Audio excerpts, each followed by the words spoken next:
What happens when an undercover boss is fired for being too slow? What happens when the very people who judged her are left in shock by the truth that unfolds? This is a story of humility, resilience, and the power of second chances. A story that will leave you questioning how we judge others and ourselves. The morning sun peeked through the blinds of a small, modest apartment in the quiet town of Cedar Ridge. The walls were bare, save for a single-frame photo of a smiling family. The room smelled faintly of coffee and toast, the kind of comforting aroma that made you want to linger a little longer. But for Clara Bennett, there was no time to linger. Today was her first day on the job. Clara was a woman in her late 30s, with warm brown eyes and a smile that could light up a room. She had a quiet strength about her, the kind that comes from years of facing life's challenges head-on. But today, she wasn't Clara Bennett, the successful CEO of Bennett Enterprises. Today, she was Clara Miller, a new hire at Fresh Bite, a local fast food chain. She had decided to go undercover to understand the struggles of her employees firsthand. She wanted to see the company through their eyes, and she had no idea how much it would change her. Clara arrived at Fresh Bite at 6 a.m., her hair tied back in a simple ponytail, wearing a uniform that felt foreign against her skin. The manager, a stern man named Greg, barely glanced at her as he handed her an apron. "You're on the breakfast shift," he said gruffly. "Keep up or you're out." The morning rush was chaos. Orders came in faster than Clara could process them. The beeping of the timers, the shouting of the cooks, the endless stream of customers. It was overwhelming. Clara tried her best, but her hands fumbled with the cash register, and she struggled to keep up with the pace. Greg watched her like a hawk, his disapproval evident in every glance. By the end of her shift, Clara was exhausted. Her feet ached, her back hurt, and her confidence was shattered. She had always prided herself on being capable, on being someone who could handle anything. But today, she felt like a failure. The next few days were no better. Clara tried to keep up, but she was constantly behind. Greg's patience wore thin. "You're too slow," he snapped one afternoon. "If you can't keep up, you don't belong here." Clara's heart sank. She wanted to explain, to tell him who she really was, but she couldn't. She had made a promise to herself to see this through, no matter how hard it got. So she nodded silently, swallowing her pride, and kept working. But Greg's words stung. They echoed in her mind as she scrubbed the counters, as she mopped the floors, as she served customers with a forced smile. "You're too slow." The word became a mantra, a reminder of her inadequacy. And then, one fateful afternoon, Greg called her into his office. "Clara," he said, his voice cold, "this isn't working out. You're holding the team back. I'm letting you go."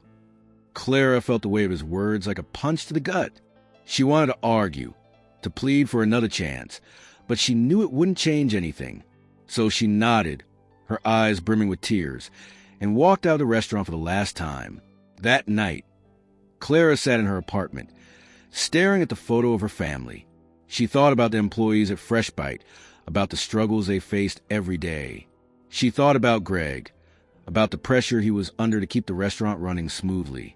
And she thought about herself, about how quickly she had been judged, about how little anyone had tried to understand her. The next morning, Clara returned to Fresh Bite. But this time, she wasn't Clara Miller. She was Clara Bennett, the CEO. She walked into the restaurant with her head held high, her heart pounding in her chest. Greg's eyes widened in shock as he recognized her. "Ms. Bennett, I had no idea." Clara held up a hand to silence him. "You didn't," she said softly. "And that's the problem. You didn't know who I was. But you also didn't take the time to understand me. You saw me as slow, as incapable. But you didn't see the effort I was putting in. You didn't see the challenges I was facing." Greg looked down, his face red with shame. "I'm sorry," he muttered. "I didn't realize." Clara's voice softened. "I'm not here to fire you, Greg. I'm here to teach you something. Everyone has a story. Everyone has struggles that you can't see. And it's our job as leaders to understand those struggles, to support our employees, not judge them." The room fell silent as Clara's words sank in. The employees, who had gathered to watch the scene unfold, exchanged glances. They had never seen Greg look so vulnerable, and they had never felt so seen. Over the next few weeks, Clara implemented changes at FreshBite. She introduced training programs to help employees improve their skills. She created a support system for those struggling with the fast-paced environment. And she made sure that every employee felt valued, no matter how slow they were. Greg, too, changed. He became more patient, more understanding. He took the time to listen to his employees, to learn their stories. And in doing so, he became a better leader. As for Clara, she learned something too. She learned that humility isn't about lowering yourself.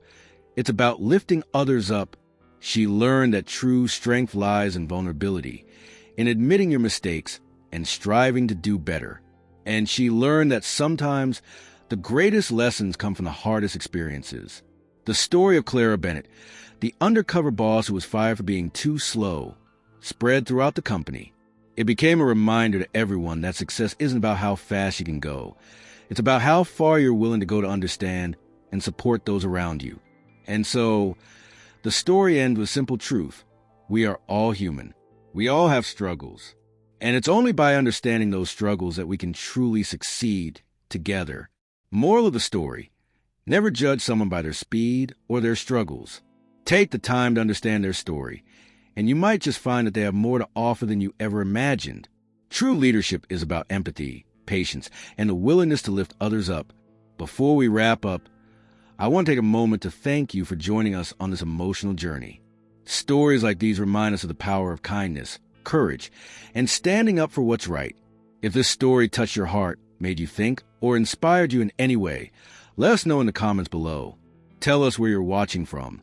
And don't forget to share this story with others. Sometimes, a simple act of sharing can make a huge impact. If you're new here, hit that subscribe button and join our community. We've got more heartfelt stories coming your way. Until next time, remember, kindness changes lives. See you soon. If you'd like to show some extra love, tap the 3 dots near the share button and send a super thanks.